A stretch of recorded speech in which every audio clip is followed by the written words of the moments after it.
الريح في مكان سحيق ذلك ومن يعظم شعائر الله فإنها من تقوى القلوب لكم فيها منافع إلى أجل مسمى ثم محلها إلى البيت العتيق ولكل أمة جعلنا منسكا ليذكروا اسم الله على ما رزقهم من بهيمة الأنعام فإلهكم إله واحد فله أسلموا وبشر المخبتين الذين إذا ذكر الله وجلت قلوبهم والصابرين على ما أصابهم والمقيم الصلاة ومما رزقناهم ينفقون والبدن جعلناها لكم من شعائر الله لكم فيها خير فاذكروا اسم الله عليها صواف فإذا وجبت جنوبها فكلوا منها وأطعموا القانع والمعتر كذلك سخرناها لكم لعلكم تشكرون لن ينال الله لحومها ولا دماؤها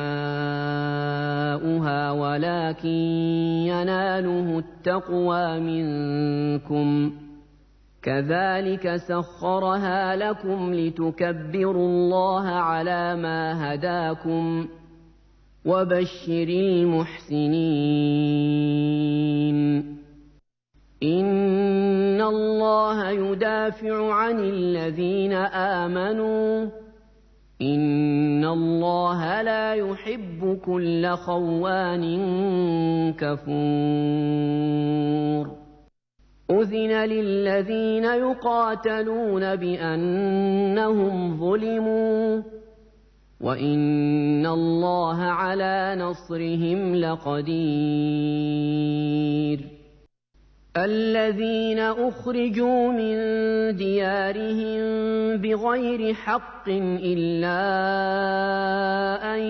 يقولوا ربنا الله ولولا دفع الله الناس بعضهم ببعض لهدمت صوامع وبيع وصلوات ومساجد يذكر فيها اسم الله كثيرا ولينصرن الله من ينصره إن الله لقوي عزيز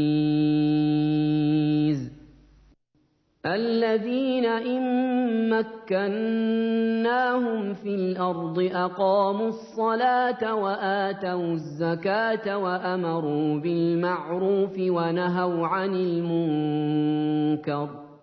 ولله عاقبة الأمور وإن يكذبوك فقد كذبت قبلهم قوم نوح وعاد وثمود وقوم إبراهيم وقوم لوط وأصحاب مدين وكذب موسى فأمليت للكافرين ثم أخذتهم فكيف كان نكير فكأي من قرية أهلكناها وهي ظالمة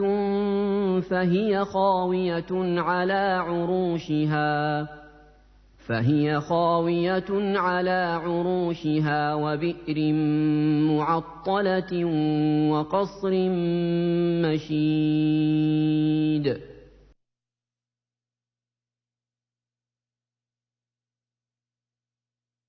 أفلم يسيروا في الأرض فتكون لهم قلوب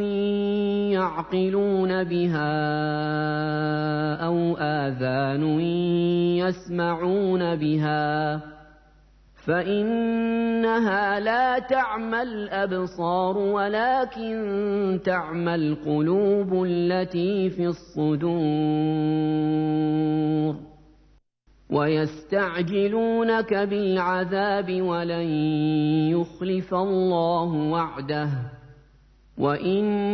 يوما عند ربك كألف سنة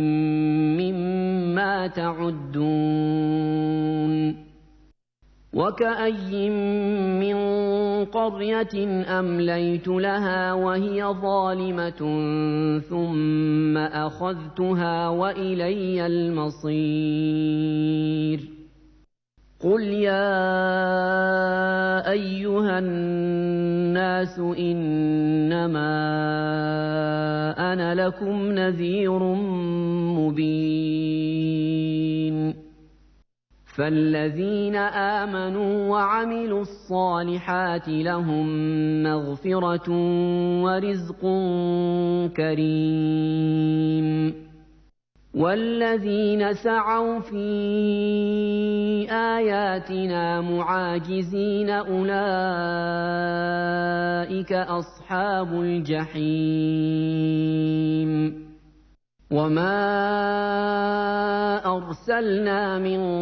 قبلك من رسول ولا نبي إلا إذا تمنى ألقى الشيطان في